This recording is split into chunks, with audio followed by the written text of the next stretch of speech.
आज हम एक ऐसे टॉपिक पर बात करेंगे जिसे अक्सर लोग एक कमजोरी की तरह देखते हैं, लेकिन सच तो ये है कि ये बहुत बड़ी शक्ति का सोर्स हो सकता है।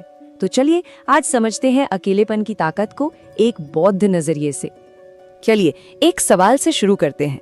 क्या कभी ऐसा महसूस हुआ है कि सब कुछ तो है पर फिर भी अंदर से कुछ अधूरा सा लगता है, एक खालीपन सा महसूस होता है? ये वो वाला अकेलापन है जो भीड़ में भी महसूस होता है। मतलब चारों तरफ लोग हैं, बातें हो रही हैं, लेकिन दिल को लगता है कि वो अकेला है, सुना है।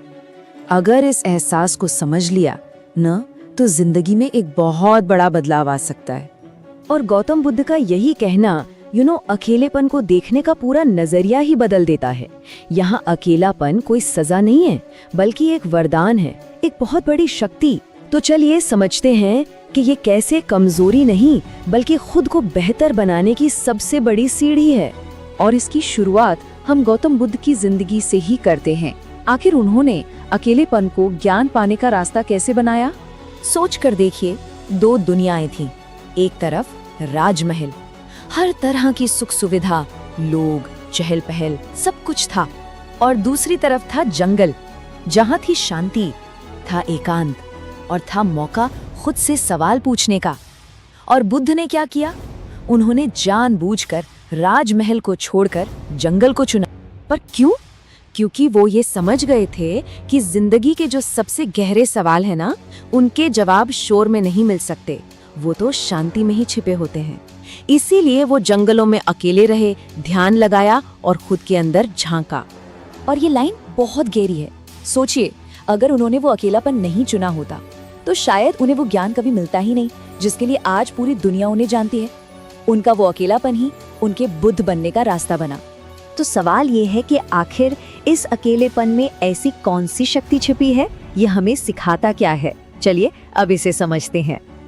अकेलापन, पता है, एक टीचर की तरह है। ये हमें मौका देता है कि हम खुद को गहराई से समझें। ये हमें उन डरों का सामना करना सिखाता है जिनसे हम हमेशा भागते रहते हैं। और सबसे बड़ी बात, ये दूसरों पर हमारी जो इमोशनल डिपेंडेंसी होती है ना, उसे खत्म करता है। ये हमें सही मायनों में आत्मनिर्भर बनाता है। बुद्ध की ये बात कितनी सही है। असली लड़ाई दुनिया से नहीं, अपने आप से होती है। और इस लड़ाई को जीतने के लिए जो मैदान चाहिए ना, वो अकेलापन ही तैयार करता है। जब कोई अकेला होता है तो भागने का कोई रास्ता ही नहीं बचता। उसे खुद से, अपनी कमियों से, अपने हर एक विचार से आमना सामना करना ही पड़ता है। और इसी टकराव से असली ताकत पैदा होती है। लेकिन यहाँ एक सवाल और उठता है कि अगर ये इतना पावरफुल है तो ज्यादातर लोग इससे डरते क्यों हैं? चलिए इस डर के पीछे की वजह को भी समझते हैं। देखिए, लोग अकेलेपन से इसलिए डरते हैं क्योंकि उन्हें खुद से बात करना ही नहीं आता। अकेले में उनकी सारी कमजोरियां, उनके सारे डर शीशे की तरह साफ दिखने लगते हैं और उन्हें हर पल ऐसा लगता है कि उन्हें किसी और की जरूरत है। और इस डर का जवाब भी बुद्ध के शिक्षाओं में ही छिपा है। वो कहते हैं कि जब कोई इंसान खुद का सबसे अच्छा दोस्त बन जाता है तो उसे बाहर किसी सहारे की जरूरत ही नहीं पड़ती। उसका अकेलापन ही उसकी सबसे बड़ी महफिल बन जाता है। और यही सबसे जरूरी बात है। अकेलापन एक आईना है, एक ऐसा आईना जो हमें हमारा वो असली चेहरा दिखाता है जिसे हम अक्सर दुनिया की भीड़ में कहीं छिपा देते हैं। तो चलिए अब प्रैक्टिकल बात करते हैं। इस अकेलेपन का इस्तेमाल खुद को बेहतर बनाने के लिए कैसे किया जाए? बुद्ध की 4 शक्तिशाली शिक्षाएं हैं जो इसमें हमारी मदद कर सकती हैं। सबसे पहला है ध्यान, मतलब हर दिन बस कुछ मिनट चुपचाप बैठना। ये मन को शांत करता है और सोच को साफ करता है। दूसरा है मौन, कम बोलना और ज्यादा समझने की कोशिश करना। सुनने की जो कला है ना, वो यहीं से आती है।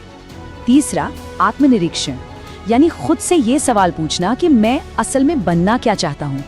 इससे जिंदगी को एक दिशा मिलती है। और चौथा, और ये बहुत जरूरी है, आसक्ति छोड़ना, मतलब दूसरों की राय से, उनकी उम्मीदों से खुद को आजाद करना। सच पूछिए तो असली आजादी यहीं से शुरू होती है। तो अब हम अपने विश्लेषण के आखिरी में आ गए हैं और यहाँ है वो सबसे जरूरी संदेश जो हमें हमेशा याद रखना चाहिए। हमेशा याद रखिए, अकेलापन जिंदगी में किसी को तोड़ने के लिए नहीं आता, बल्कि ये इंसान को गढ़ने के लिए आता है। ठीक वैसे ही जैसे एक मूर्तिकार पत्थर से फालतू हिस्से हटाकर एक खूबसूरत मूर्ति बनाता है। अकेलापन हमारे अंदर से कमियों को हटाकर हमें एक बेहतर इंसान बनाता है।